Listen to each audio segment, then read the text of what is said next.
Welcome to the Build a Life After Loss podcast, where we help you to build a life of purpose and joy. Our aim is to encourage your hope in the future and strengthen your confidence. I'm your host, Julie Clough, life coach and certified grief recovery specialist. Hello, my friends. Welcome to episode 62, Perception is Reality. First, before we get into that, thank you for subscribing to the podcast, for writing a review, for sharing it with your friends. I'm not sure why the reviews aren't showing up. They just stopped showing up. They stopped adding them to my feed about 6 months ago, and I don't know what's going on. And I've heard from so many of you that you've written a review and it's not there, and I don't know why this is happening in iTunes. Some weird glitch with my account, I guess, but I have confidence that your review is still there, and when it gets fixed, they will all show up.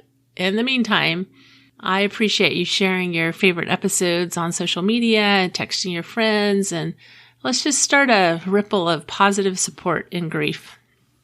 Christmas is next week. Then New Year's a week later, and there's a lot of tradition that can cause a lot of pain when we're missing someone from our life and when we're dealing with any type of loss and grief. It's painful, and the contrast of celebration and grief can seem really stark. You think about having a fever. When we have fever, you know how you get those chills? The chills come from the contrast of the fever that we have and the outside temperature, and that contrast causes the chills. And it's kind of like the celebration and grief. There's just such a disparity between those two things that it just feels really uncomfortable. But why are we talking about perception is reality? I'm sure you've heard that comment before. I'm sure you've heard this quote before. Perception is reality. Perception is your reality, which means that how you see things, how you interpret the world, that is how you will experience things. That's how you're going to experience your life. Even the way you perceive your own grief will create your experience with grief. The judgments that we make of ourselves when we respond a certain way, you know, when somebody that we haven't seen, that we don't know well, and they ask how we're doing, and it causes us to get emotional, then we can have judgments about that. So whatever your perception is of that situation determines your experience. So if that happens, and, you know, say you're at a Christmas party, a Christmas event, and someone comes up and asks how you're doing, and you suddenly find yourself getting emotional, your perception of that situation changes everything. So on one hand, you could be thinking to yourself, well, that's totally normal under the circumstances of where I'm at. And then you don't heap an additional pain on yourself. Or that could happen, and you could have so much judgment about what happened and think, that's not how I should have responded. Well, that's just a perception. The reality is that is the way you responded, and that's okay. In today's episode, we'll talk about how grief during the holidays changes your perception and how you can make choices about how you choose to perceive the holidays. So perception and reality, it says perception is reality, or perception is your reality. And is one of those words that is equal, you know, it means equal to. And perception and reality are not truly equal, because if you look at the definition of perception, it's a way of regarding, understanding, or interpreting something. That phrase is so important. The way we understand and interpret something, that's our perception. Reality is the state of things as they actually exist, as they actually are. So one is the way we look at it. One is the way we understand it, we interpret it. The other is the facts. But the way that we look at things heavily influences our experience. And therefore, that's why we say it's your reality, because it's the way you're experiencing. It's the way you're interpreting things. I read an article recently, a few different articles by Benjamin Hardy. I don't know if you've heard of him, Dr. Benjamin Hardy, but he's written several articles and he's got a book actually coming out about personality, and he'll be on the podcast. I have an interview scheduled with him in March, and that will be fascinating because he has a lot of interesting information about like how we interpret our past and our past traumas and our past experiences, and how that influences us going forward. So I'm really looking forward to that interview. I know you're going to love it. I actually have quite a few interviews coming up and a lot of really interesting guests that are going to be on, and I'm looking forward to sharing those with you. But Dr. Hardy has quite a bit to say about how, as time goes and how we look back on an experience in our past and how it changes over time. So I find that super interesting because the actual events didn't change. Nothing changed. What existed. What happened exists in our past. But the way we look at it, the way we perceive it, the way we interpret it changes it. If you think about if something happened when you were a child, and then your interpretation is obviously going to be very different as a child than it would be as an adult. So when you look back on that experience, you actually have a totally different understanding and a totally different interpretation of that event after the fact. And the same can happen to us as adults. And we actually can influence our own understanding and our own interpretation of events.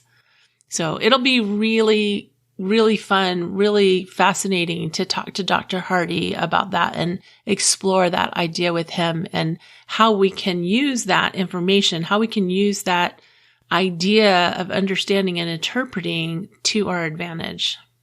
But what does perception have to do with the holidays? So our intense emotion adds a weight to our experiences. It changes our experiences. And in early grief, I remember going through life, I'm sure you can relate to this. I remember going through life as if I was walking through a fog. I couldn't concentrate. I couldn't be present because my mind was so preoccupied. I couldn't really experience life as it was actually happening because I saw everything through this hazy filter. Everything was seen through this hazy filter. Maybe you've heard the phrase looking through rose-colored glasses. We talk about that when people refuse to see things that are difficult and they just want to look through these rose-colored glasses and make everything look good. Well, the same is kind of the opposite with grief. Like grief has this overhanging hazy filter that makes everything seem like it's bad. But after a while, eventually I was able to compartmentalize my grief a little. Not that it didn't come up at inopportune times, because it definitely did. And I definitely still carried a filter of pain that created my perception. But it changed over time. And there was a little bit of compartmentalizing, and there was a little bit of being able to be more present when something was happening, but then it was still kind of always in the back of my mind, but the haziness, the fogginess, that really heavy hazy filter was lifted a bit. But your loss has given you a new paradigm. It's given you a new view of things, a new perspective. And for me, at least at first, it felt like I had no choice over my emotions. And I'm sure you've had that experience. Like you have no choice over your emotions or over your thoughts. But over time, you do.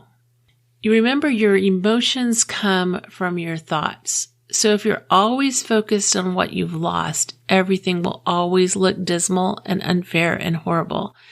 And luckily, time does do some healing. It does eventually allow us to start to adjust so that our focus isn't always on what we've lost. Sometimes it is. It depends on your loss. It depends on where you're at with your grief. But if you can focus, and this is kind of an extension of what we talked about last week, if you can focus on any piece of gratitude, if you can focus even for a time, for a moment on what you do have, if you can focus on what's good in your life, it can change your perspective. So it can start to help you to shift from that place of everything is horrible and bad and awful to not everything is horrible and bad and awful. Look at these good things that are happening. That's one of the advantages that I saw. One of the beautiful parts of having people that were willing to show up for a funeral, willing to bring meals over, willing to support us in our grief, was that it did show this other perspective. Like, this horrible thing happened over here, but look at all the goodness in the world.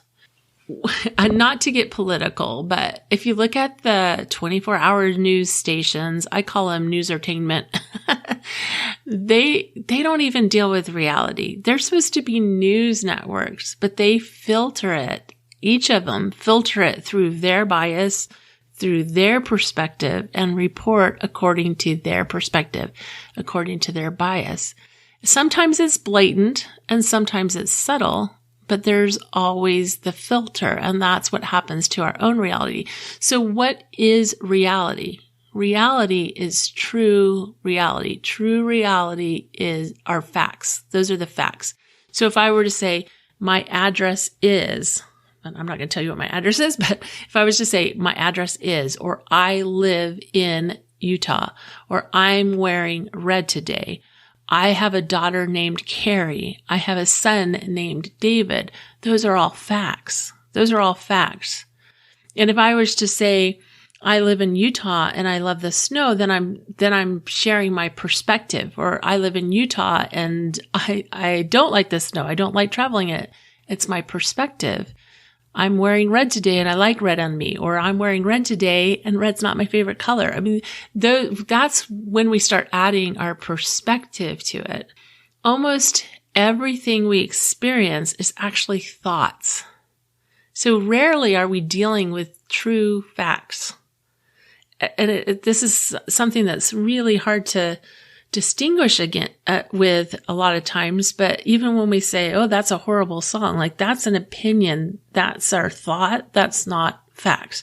Or isn't that a beautiful song? That's our opinion, that's our perspective. It's not a fact. It's just a perspective. If we enjoy something, that's going to give us a totally different experience than if we dislike something. And our mindset, especially when we've gone through something really, really hard, our mindset is to look for the things that we don't like and to criticize. That can easily become your mindset. And that's the thing that we have to really work at, is realizing that that's just a thought. And sometimes these thoughts just come up and we go, oh my goodness, where did that come from? I'll find myself saying things that are either unkind or unhelpful or negative. And why? What's the point? I'm going to get a little bit spiritual for a minute. And if you don't believe the way I do, that's totally okay. Because I know that even if you don't believe the way I do, you'll find the lesson and the application in the example. So I think it's interesting that the holidays, especially Christmas, can be so painful for us. I think it's interesting because if you believe in God, you may also believe in an adversary. An adversary doesn't want us to believe in God, so he's going to put a negative spin on something. But if we focus on what Christmas is, Christmas for me is all about our Savior Jesus Christ and the gifts that were given. The gift of love that was given to us because of the baby born in Bethlehem, who came to save us from sin and darkness and to bring light to a fallen world. The gifts that were given by the wise men. That's what Christmas is. And when I remember that, it doesn't add to my pain. It lightens my burden. When I focus on why we celebrate Christmas, I'm grateful. I'm humbled. For me, Christ's reality is the reality that allows me to see a future with my family beyond this life, beyond this existence. A future that includes my daughter, Carrie, and my son David and my brother John, who have gone before, who have already left this existence and moved on to the next existence. Christ's reality allows me to see a future with all my family that has lived before, that's moved on, then the future with all my family that lives now. Death is a reality. Sorrow from death is a reality, but Jesus can take away the sting of death. He makes our life in heaven a reality for me. An eternal life with my family in a heaven is the reality for me. So what we focus on expands. And for me, focusing on that reality of Jesus' birth, that expands my gratitude. It expands my love. It expands my joy. So you have the opportunity to focus on some of the good of this season, even in your grief. So beyond the spiritual aspects of Christmas, there's the joy of what's in front of us right now. What's in front of me right now? What's in front of you right now?